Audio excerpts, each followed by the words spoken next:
अमेरिकी राष्ट्रपति Donald Trump ने गाजा में युद्ध रोकने के लिए ऐसा प्लान बताया है कि इससे अब नए फ्रंट पर युद्ध होने का खतरा मंडराने लगा है। ट्रंप ने गाजा पट्टी खाली करने की बात कही है और अरब देश अलर्ट हो गए। उन्हें ट्रंप के मंसूबे खतरनाक लगने लगे हैं। नतीजा अब अरब देशों ने भी ट्रंप के खिलाफ तलवारें खींच ली है। डोनाल्ड ट्रंप ने हाल ही में फलस्तीन इजराइल विवाद को सुलझाने के लिए एक नया प्लान पेश किया है। ट्रंप ने गाजा पट्टी को खाली करने और यहाँ के लोग मिस्र और जॉर्डन और दूसरे अरब देशों में बसाने की बात कही है। ट्रंप का ये प्लान विवादों में घिर गया है। इसका अरब देशों और फलस्तीन के साथ दुनिया भर के लोगों ने विरोध किया है। अमेरिका के करीबी जॉर्डन और सऊदी जैसे मुल्क भी इस योजना को सिरे से खारिज कर रहे हैं और एक्सपर्ट का कहना है कि ये योजना कहीं से भी सही नहीं है, क्योंकि ये फलस्तीन इजराइल के 2 स्टेट समाधान के भी खिलाफ है, जिसे दुनिया का बहुत बड़ा हिस्सा मान्यता देता रहा है। ऐसे में इससे फलस्तीन के साथ साथ अरब देशों में भी अशांति फैल सकती है, क्षेत्रीय तनाव पैदा हो सकता है। रिपोर्ट के मुताबिक ट्रंप की इस योजना का मतलब 2 राष्ट्र समाधान की मौत होना है।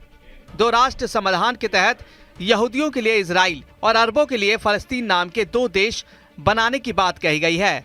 अमेरिका ने भी इस नीति का लंबे समय से समर्थन किया है, लेकिन ट्रंप ने इसको पूरी तरह से नकार दिया है। ट्रंप की योजना में कई अंतर्राष्ट्रीय कानूनों का भी उल्लंघन है।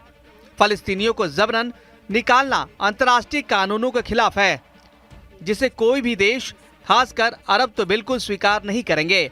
अरब देशों का कहना है कि ट्रंप का गाजा पर कोई अधिकार नहीं है, ना ही वो मीडिएटर हैं, तो किस हक से ट्रंप ने गाजा का फैसला ले लिया। अरब देशों ने अमेरिका को चेतावनी दी है कि कोई गाजा को खरीद या बेच नहीं सकता।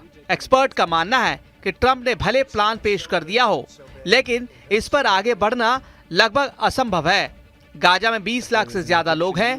इनमें से कई हमास, PIJ और दूसरे सशस्त्र समूहों के सदस्य हैं। इजराइल से लगातार लड़ रहे इन लड़ाकों को अपनी जमीन छोड़ने पर मजबूर करने का कोई तरीका अमेरिका के पास नहीं है। अगर फलस्तीनियों को गाजा से जबरन हटाने का प्रयास करेगा तो विद्रोह भड़केगा।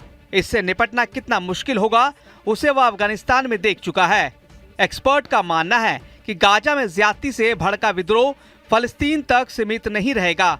इसका असर पूरे पश्चिमी एशिया में पड़ेगा, क्योंकि फलस्तीन क्षेत्र के लोग भावनात्मक तौर पर गहराई से जुड़े हैं। कई अरब देश जो अमेरिका और इजराइल के साथ दिखते रहे हैं, वो भी ऐसी स्थिति में पीछे हट जाएंगे।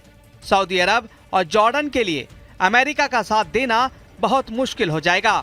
अमेरिका का साथ निश्चित तौर पर विद्रोह का कारण बन सकता है।